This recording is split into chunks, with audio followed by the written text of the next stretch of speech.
새해이고 또 신년이고 또 오늘 주일입니다. 참 주일이면서 신년이 이게 맞이하기가 쉽지 않은데 하나님께서 또 우리에게 귀한 은혜를 주셔서 올 한 해를 이렇게 시작할 수 있도록 해 주셨습니다. 오늘 말씀은 지난번에 이어서 계속해서 우리가 이제 골로새서 내용을 보도록 하겠습니다. 사도 바울은 골로새 교회 교인들을 한 번도 본 적이 없다. 얼굴을 본 사람들이 아니다. 그런데도 불구하고 약 1600km 이상이 떨어져 있어요. 그 골로새하고 로마 감옥에 지금 있는 상황인데 그 로마 감옥과는 한 1600km 정도 떨어져 있음에도 불구하고 교회를 사랑하는 마음이 있어서 그 교회를 사랑하는 마음으로 편지를 써서 이렇게 보내는 내용이 바로 골로새서였다라고 말씀을 드렸습니다. 이 골로새서의 내용을 오늘 우리 신년을 통해서 우리에게 주시는 메시지로 한번 받아보겠는데요. 자, 우리가 어떻게 이제 올 한 해를 살아야 될까 아마 여러 가지 고민들을 하고 생각들을 하겠지만 그래도 우리가 성경으로 돌아가서 어떻게 살아가는 게 합당한가를 생각하는 것이 굉장히 중요하겠죠. 오늘 말씀을 보면은 첫째로 우리가 생각해야 할 건 뭐냐면 우리 예수 믿는 사람들이 먼저 이 땅에서 그 하나님 뜻 가운데 올바로 살기 위해서는 자기의 정체성을 분명히 알아야 된다. 이 점을 아주 중요하게 강조를 하고 있습니다. 여러분 7절 말씀을 보십시오. 우리가 계속 지금 바울이 쓴 편지에 등장하는 내용들이 나오죠. 그러니까 7절 보시면 너희도 그러면서 뭐라고 했느냐면 전에 이 말 전에 그랬고요. 그 다음에 8절에는 뭐라고 했습니까?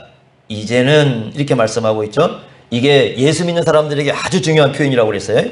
그러니까 똑같은 사람입니다. 그러니까 똑같은 사람이에요. 그러니까 사람은 똑같지만 전에와 이제는 요게 이제 구분이 되고 있어요.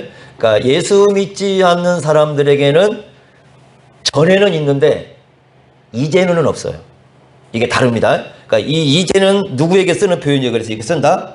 예수를 믿는 사람에게만 이제 쓸 수 있는 표현이죠. 그죠? 이제는 내가, 그러니까 전에는 이렇게 살았지만 이제는 우리가 그렇게 살면 안 된다는 거예요. 과거에는 예수 믿기 전에는 이렇게 삶을 살았지만 이제 예수를 믿고 난 이후에는 우리가 뭔가 좀 다른, 좀 새로운 삶을 이 땅에서 살아야지 전에와 이제가 항상 똑같이 살아간다면 그것은 올바른 삶이 아니다. 이렇게 우리에게 말씀해 주고 있는 것이 바로 본문의 내용입니다. 그래서 어떤 말씀을 하냐면 한번 보십시오. 9절에 보시면 사람이 두 개가 나오죠.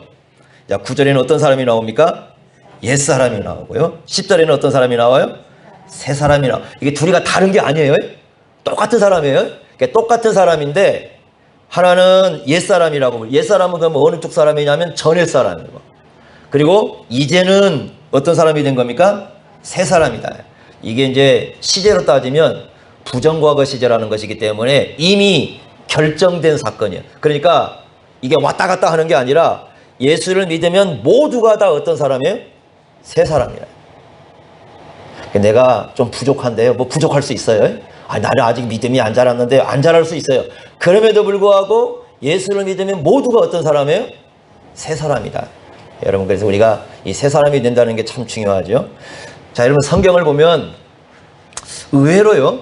이 시간과 관련해 가서 이 해가 바뀌는 것, 우리는 이제 2022년 보내고 2023년을 맞이하면 아마 오늘 이제 여기 뭐 예배 드리기보다는 오히려 이제 바닷가에 가신 분들 계실 거고, 저 산 높은 데 올라가셔서 해 맞이 하신다고 이제 올라가신 분들 계실 거고요. 다양한 어떤 그런 사람들이 존재할 겁니다. 그렇지만 성경은요, 해가 바뀌는 것에 대해서 관심이 별로 없어요. 이상하죠. 세상 사람들은 한 해가 바뀌는 것에 대한 관심이 굉장히 많거든요. 그런데 이상하게도 성경은 한 해가 바뀌는 것에 대해서 거의 관심이 없어요. 여러분 성경에 보시면 그런 부분에 대해서 아예 성경은 중요하게 생각하지 않습니다. 왜 그럴까? 그러니까 제가 이제 이걸 살면서 많이 느껴보는 건데 살면서 느껴보니까 정말 그래요. 자, 이제 얘기를 아마 들어보면 여러분들이 좀 이해를 하실 거예요. 그러니까 성경은 크게 이제 두 가지를 굉장히 중요하게 여깁니다. 그러니까 이게 뭐 해가 바뀌어서 올해가 바뀌어서 새해가 되었고 또 한 해가 바뀌어서 새로운 해가 됐고 요걸 중요하게 여기는 게 아니라 두 가지 중요하게 여기는 게 있는데 그게 하나가 첫째는 뭐냐면 구속사적 사건. 이게 첫 번째 구속사적 사건입니다. 그래서 갈라디아서 4장 4절에 보시면 이런 말씀하죠. 여러분 기억할 겁니다. 때가 참에 하나님이 그 아들을 보내사, 이런 말씀을 했죠. 그러니까 아들이신 예수님이 오신 것이 하나님에게는 가장 큰 사건이에요. 자, 보세요. 예수님이 언제, 몇 년, 몇 월, 며칠 날, 몇 시에 태어난 것에 대한 성경의 이야기가 있습니까? 없습니까? 없죠. 우리가 지키는 12월 25일도 사실은 예수님이 탄생일이라고 한다면 실제는 그날에 탄생하지 않았어요. 왜냐하면 목자들이 밖에서 양을 치고 있을 때는 우기가 되면 안 되는데, 이스라엘 나라는 12월은 우기에 들어가는 겁니다. 그러니까 우기에 들어가면 목자들이 밖에서 양을 안 쳐요. 그렇기 때문에 그때 태어난 건 아니에요. 그러니까 이제 우리가 기념을 해가지고 그냥 그날을 지키는 거지, 실제로 예수님이 그날 태어났다, 이렇게 얘기하면 안 됩니다. 그건 아니에요. 그러나 이제 그때를 우리가 기념해서 지키지만, 우리가 기념해서 지키는 거지 성경에서 가르쳐 주지는 않아요. 그게 무슨 말이냐면, 성경은 예수님이 언제, 몇 월, 며칠 날 태어난 것에 대한 관심이 별로 없어요. 그게 관심이 있는 게 아니라, 정말 중요한 것은 누가 오셨다는 사실에 관심이 있어요? 하나님의 아들이신 예수님이 오신 그 사실이 훨씬 중요한 겁니다. 그래서 성경은 몇 월 며칠 이런 게 별로 관심이 없어요. 사람들의 관심이죠. 두 번째는 해가 바뀌는 게 관심이 있는 게 아니라, 성경에서 관심 있는 건 뭐냐면 우리가 새 사람이 된 사실이 중요합니다. 자, 예를 하나 들어보겠습니다. 사도 바울, 여러분 아시겠죠? 사도 바울이 교회를 핍박하고 예수 믿는 사람 지독히도 싫어하는 사람 아닙니까? 예수 믿는 사람 보면 다 잡아 죽이겠다고 막 다녔던 사람이 사도 바울이잖아요. 그러다가 다메섹 도상을 가가지고 그 다메섹 도상에서 부활하신 예수님을 만나가지고 변화가 되잖아요. 근데 여러분, 사도 바울이 부활하신 예수님을 만나가지고 완전히 삶이 이게 뒤집어지거든요. 그러니까 이런 게 아니에요. 옛날보다 조금 나아지는 정도가 아니라 바울의 삶이 완전히 그냥 뒤집어지거든요. 그런데 그게 언제 일어난 사건인지 아십니까? 모르죠. 몇 년, 몇 월, 며칠 날, 여러분 구원파 사람들은 맨날 몇 월, 며칠 따지는데, 바울은요, 몇 년, 몇 월, 며칠 날 부활하신 예수님을 만난 것에 대한 기록 자체가 아예 없어요. 다시 말하면 하나님은 그것에 대해 별로 관심이 없어요. 하나님의 관심은 날짜에 있는 게 아니라 그가 어떤 사람은 새롭게 사람이 변화되었다는 사실. 그러니까 예수님을 만났고 그 예수님을 만난 사도 바울의 인생이 변화되었다는 사실에 초점이 있는 거지, 이 사람이 언제, 몇 년, 몇 월, 며칠 날 예수님 만났다? 전혀 관심 없습니다. 자, 이거 굉장히 중요하죠. 그래서요, 성경의 관심은 우리로 따지자면 새 사람이 되는 것에 관심이 있는 거죠. 만약에 새 사람이 되지 않았다면 어떤 사람이에요? 방금 보는 것처럼 다 옛사람이죠. 그럼 이렇습니다. 시간이 흘러서 나이를 먹어도, 세월이 흘러도, 해가 바뀌어도, 세상에서 살면서 많은 걸 경험해도, 세상에 살면서 많은 것을 눈으로 바라봐도, 해가 바뀌어도 사람이 변하지 않습니다. 그러면요, 그 사람의 인생은 아무것도 변하는 게 없습니다. 해가 바뀌는 것이지 삶이 변화가 없습니다. 이게 중요한 겁니다. 제가 어제 이제 한 전도사님이 밤에 늦게 찾아와가지고 이제 대화를 하는데, 어떤 얘기가 중심이 많이 이루어졌냐면 꼰대 얘기가 나왔어요. 꼰대 얘기가 나와가지고 얘기를 지나는데, 이게 이 꼰대라는 말이 그 영국 그 BBC 방송에서 2019년 9월 23일 날 오늘의 단어로 그 선정된 아주 유행한 단어입니다. 이 꼰대라는 말이. 그래서 이 꼰대라는 말이 나오는데, 그래서 저는 꼰대라는 말이 이게 쓰이겨서 궁금해가지고 도대체 이게 어디서 시작되었는 말인가 이렇게 한번 쳐다봤는데, 기원이 또 두 개가 있더라고요. 하나는 저 영남 지방에서 그 번데기 있잖아요. 번데기. 번데기 발음을 못 해가지고 꼰대기라고 그러더라고요. 꼰대기. 그러니까 그 번데기가 주름이 많잖아요. 그래서 이게 이제 나이 든 사람들을 비하하는 언어가요. 아주 참. 원래 이제 두 군데서 쓰이잖아요. 나이 든 사람을 비하하고, 그 다음에 이제 이 말을 유행시킨 사람들은 학생들이에요. 학교 선생님들을 다 이렇게 부를 때 꼰대 해가지고 유행을 시켜버렸어요. 두 번째는 그 프랑스 말에서 유행이 됐더라고요. 그래서 제가 우리 딸이 이제 그 프랑스 공부를 해서 물어봤더니 이 콩테라는 말이에요. 콩테라는 말인데 이게 일본 사람들이 콘데라고 불렀더라고요. 콘데. 그래서 콩테가 프랑스 말로 백작입니다. 백작은 자기들만의 계급이 있잖아요. 그러니까 그 계급 사이를 누리면서 그 아래 사람을 무시하고 살아가더라고요. 그러니까 곡에서 온 말로 이렇게 이제 얘기를 하더라고요. 그래서 그 콘데라는 말이 한국 말로 이렇게 학생들이 쓰면서 꼰대 이렇게 될 수 있는데, 근데 이제 이 원래는 이제 그 사람을 이렇게 조금 이게 좀 무시하는 어떤 그런 언어로 이게 쓰여 있는 그 말이 바로 그 말인데, 제가 참 이거 오랜 시간들을 훑어보면서 야, 누구나 그렇게 될 수 있다. 그래서 저도 항상 그 앞에 반성을 합니다. 나도 꼰대가 될 수 있고. 근데 요즘에는 같은 아이들도 꼰대가 있더라고. 근데 요즘에 어떤 말이 생기냐면 어린 꼰대가 생기더라고. 어린이도 꼰대가 생겨요. 그래서 야, 이럴 수 있구나 해서 제가 이제 이 꼰대가 이제 4가지 특징에 걸리면 꼰대입니다. 혹시 여러분 다 한번 생각해 보세요. 저도 걸려요. 저도 걸려 있어요. 꼰대더라고. 첫 번째가 뭐냐? 사람마다 다르다는 사실을 이해를 못하면 꼰대다. 이게 무슨 말이냐면, 여러분 아마 그 아이들 동화 중에 핑크빛 왕 퍼시인가요? 뭐 그거 있어요. 그러니까 왕이 퍼시라는 왕인데 핑크빛만 좋아해. 그러니까 모든 세상이 다 핑크빛이 돼야 돼. 그러니까 심지어는 자기가 타는 말도 핑크빛으로 다 물들여 버려요.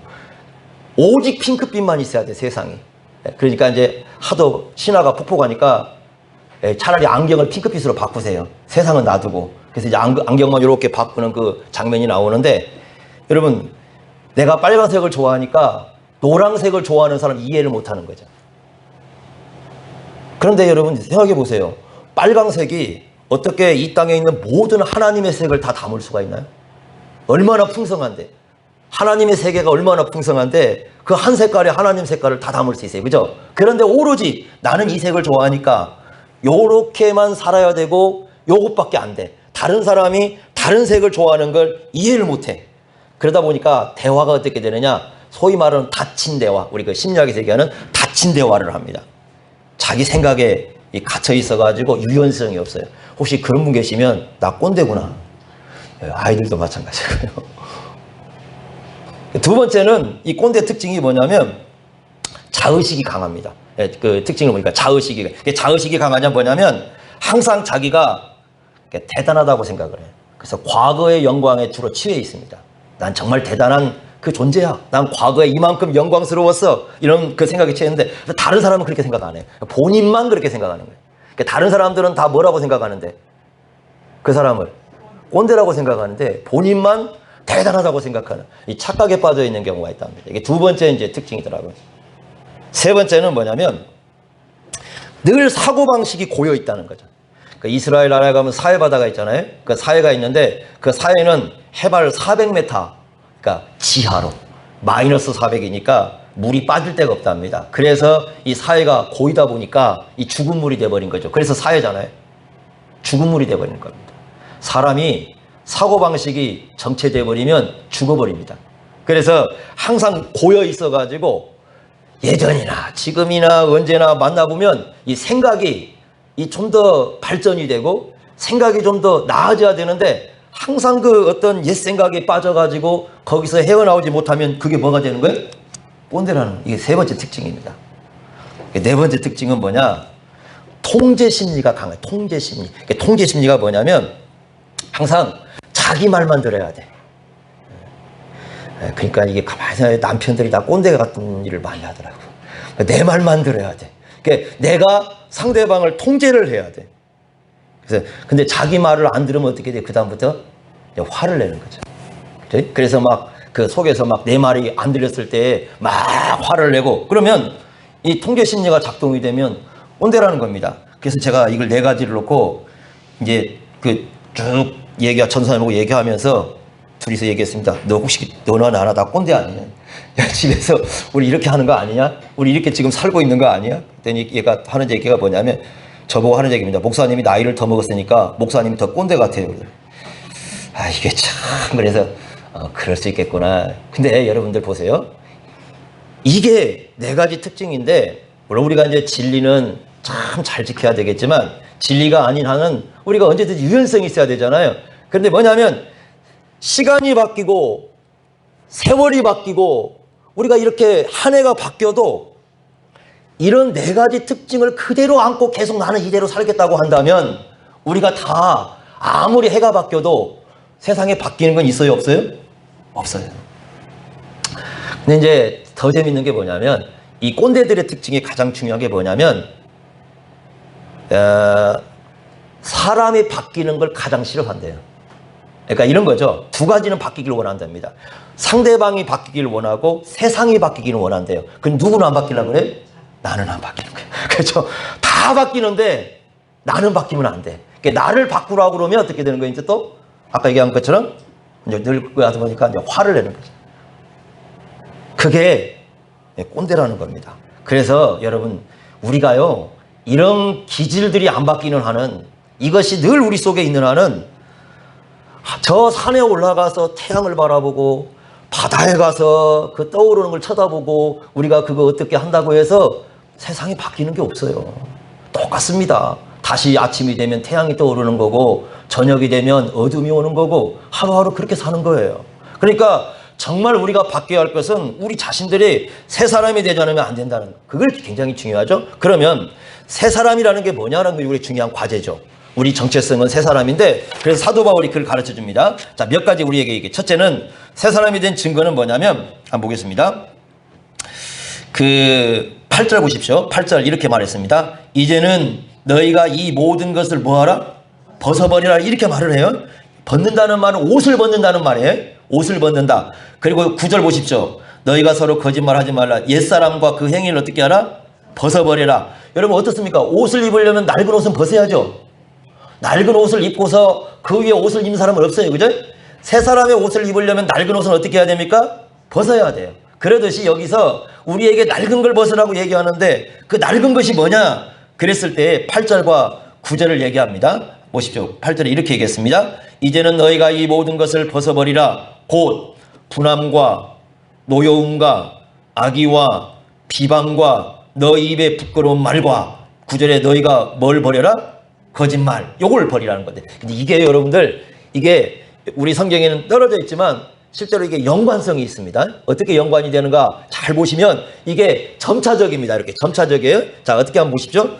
분함이라는 것은 뭐냐면 내 내면에서 이루어지고 내 내면에서 뭔가 이 분노가 이루어지고 있습니다. 그러니까 의분이 아니에요. 의분이 아니고 내 마음 속에 뭔가 분노가 일어나기 시작하면 누군가에 대한 미움을 갖기 시작을 하죠. 그죠? 그렇지 않습니까? 화내시죠? 한 번씩. 네? 그러니까 내 마음속에 내면적으로 분노가 일어나죠. 그 다음에 두 번째 단계가 뭐예요? 노여움은 뭐냐면 분노가 밖으로 표출되는 거예요. 내 속에 있는 그 분노 있지 않습니까? 그게 요걸 다스리지 못해가지고 밖으로 표출되는 게 뭐라고요? 노여움이에요. 근데 이게 해결이 안 되면 세 번째 단계로 갑니다. 뭐가 나옵니까? 악이라는 건 뭐냐면 상대방을 해하고자 하는 마음을 갖습니다. 이게 아주 좋지 않는 거죠. 악이라는 것은 저 상대방에 대해서 내가 노여움이 해결되지 않으니까 저 사람을 해하고자 하는 마음을 갖는 것이 악입니다. 그 다음에 단계는 뭡니까? 비방이에요. 악의가 해결되지 않으면 상대방을 어떻게 하게 됩니까? 비방하게 됩니다. 막 상대방을 비방하죠? 근데 상대방을 비방하는데 상대방을 비방하다 보니까 그 다음에 뭐가 나와요? 입에? 부끄러운 말은 뭐냐면 하나님 앞에 해서는 안 되는 말들이 나옵니다.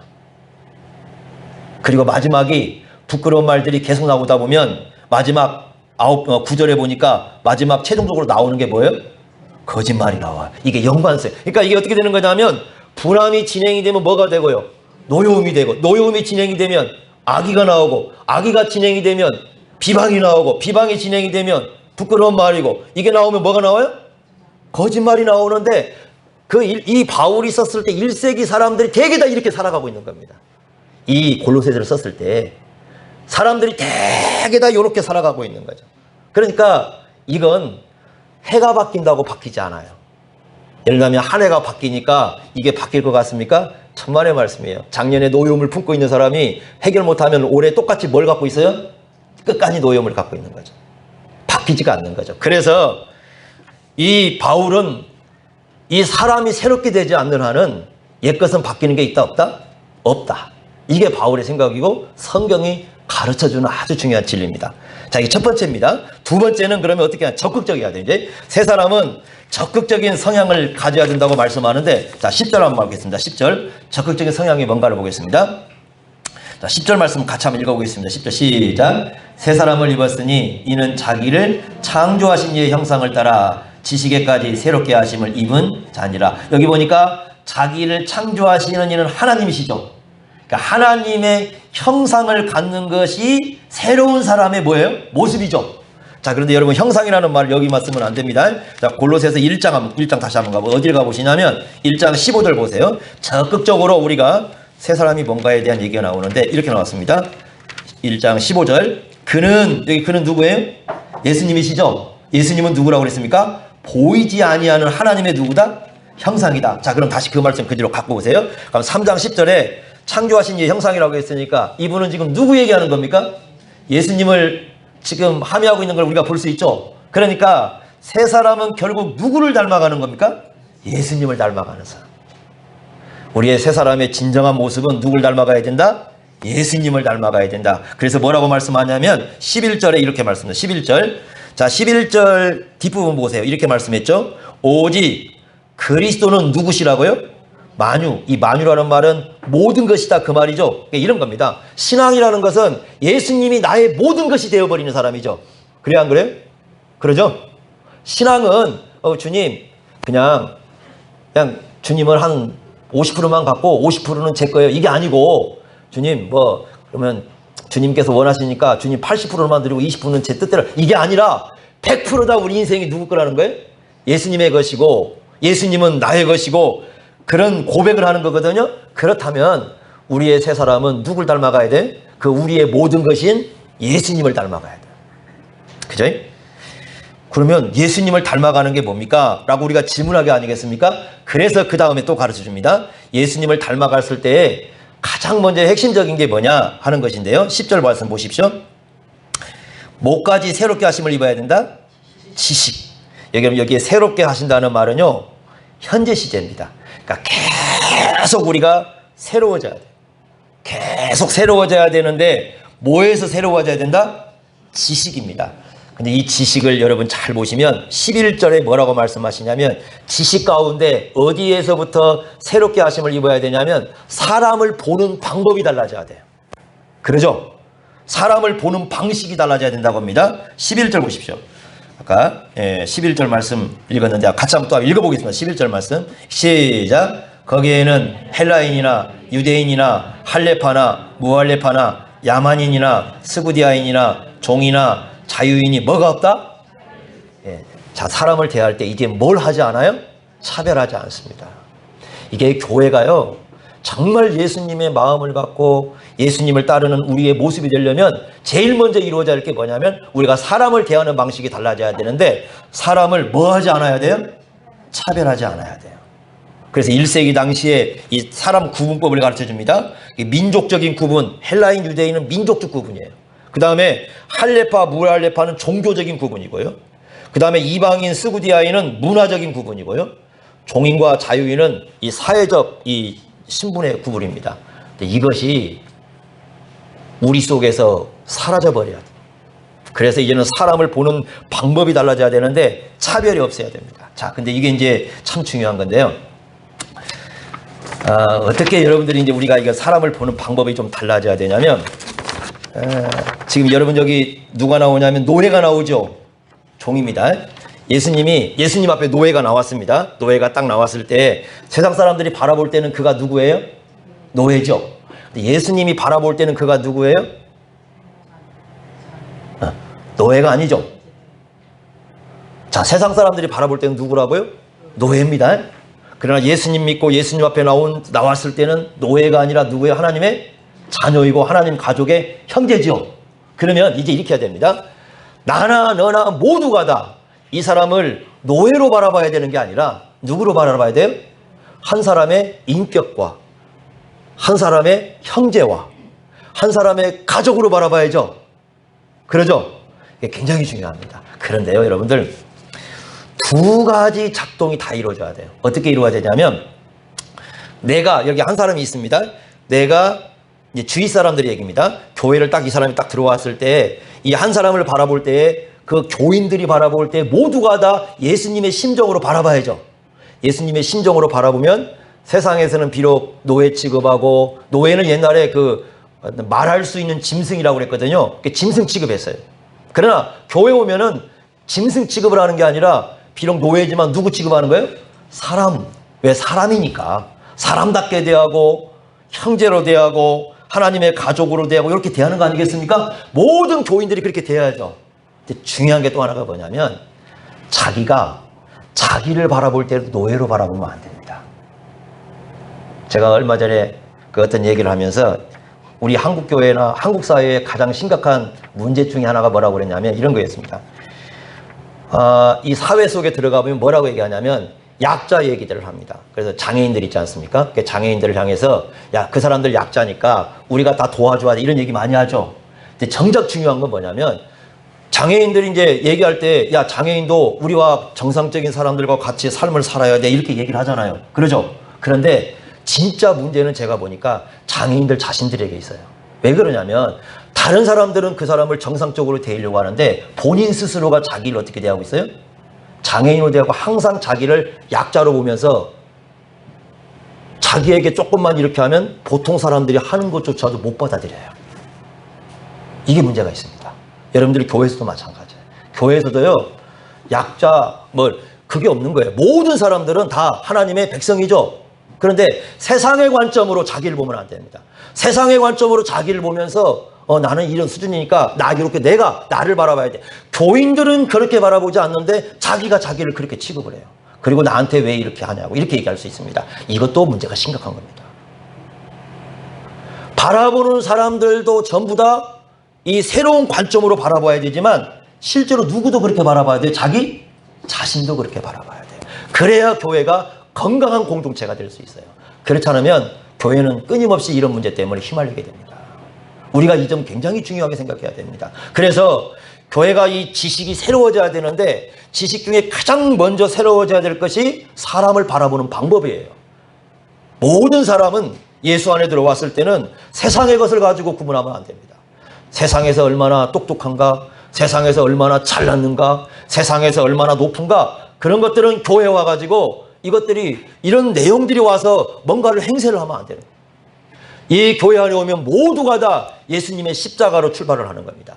다 공통적이에요. 예수님의 십자가로 출발해서 예수님의 십자가 앞에 무릎 꿇고 예수님 앞에서 하나님의 자녀가 되어서 그 하나님의 자녀가 된 사람들이 한 형제가 되어서 이렇게 출발하는 것이 바로 뭐예요? 교회라는 겁니다. 그래서 바울은 바로 이와 같이 사람을 보는 관점부터 우리가 새롭게 해야 우리 인생을 새롭게 살 수 있는 거지, 늘 어떤 세상에서 바라보는 그 세상의 관점을 가지고 사람을 바라보면서 해가 바뀌고 세상이 바뀐다고 바뀌느냐? 안 바뀝니다. 우리가 바뀌지 않는 한은, 우리가 새 사람이 되지 않는 한은, 우리 마음이 새롭지 않는 한은 바뀌는 건 없습니다. 똑같습니다. 그래서 여러분들, 우리 자신들이 먼저 변화의 의미를 가져야 된다는 것 굉장히 중요하죠. 자, 보십시오. 자, 그 다음에 이제 마지막 하나를 더 보겠습니다. 그러므로 여기서 나오는 또 하나의 결론이 있습니다. 그러므로 갑자기 이제 저 앞에서 그 분함, 요거 성품에 대한 얘기가 나오다가 그 다음에 사람 보는 것부터 달라진다고 하죠. 그러면서 또 그 앞에 성품과 다른 우리가 새로운 성품에 대한 얘기를 합니다. 12절 말씀 보십시오. 이제 옷 입는다는 말 나오죠. 새 사람을 입는다고 옷 입는 같은 말인데 한번 보겠습니다. 12절에 그러므로 너희는 하나님이 택하사 거룩하고 사랑 받는 처럼 어떤 옷을 입으라고 얘기해요? 긍휼, 자비, 겸손, 온유, 오래 참음. 이거 뭐와 대조가 되죠? 앞에 옛사람과 확실히 대조가 되죠. 그렇지 않습니까? 여러분, 저와 여러분들 다 나이 한 살씩 먹었죠? 우리 어제 딸 보고 나이 깜짝 놀랐습니다. 야, 벌써 옛날에 우리가 결혼할 때 나이가, 우리 딸의 나이가, 결혼할 때 나이가 돼가지고, 또 제가 딸 보고 어제 밤에 막 늦게 편지를 썼는데, 이제 28살. 우리가 결혼할 때가 그 나이거든요. 그래서 야, 너 그 나이 됐다 그러면 부담을 느낄까 봐서 그죠? 결혼하는 뜻이가 막 그럴까 봐서 그 말을 쓰지 않았지만 내심 놀랐습니다. 아, 벌써 이렇게 나이를 먹었구나. 다 나이 먹습니다. 한 살씩. 그죠? 그런데 여러분들 우리가 분명히 알아야 할 게 옛날에 그 어떤 분이 한 얘기입니다. 나이를 먹지만 늙지는 맙시다. 그게 무슨 말이냐면요. 골로새서 4장 16절을 보시면 바울이 뭐라고 하냐면 우리의 속사람은 날로 뭐하고 있다? 새로워지고 있다. 늙음과 죽음이라는 건 뭐냐면요. 내 안에 있는 영혼의 늙음과 영혼의 죽음은 기능상실입니다. 늙음은 기능상실이에요. 죽음은 전혀 작동이 되지 않습니다. 사대교회 그렇잖아요. 사대교회 보면 그 요한계시록 3장 1절에 보면 살았다 이름을 가졌으나 실상은 뭐라고 돼 있어요? 죽었어요. 왜? 영혼의 기능이 전혀 일어나지 않습니다. 작동되지 않아요.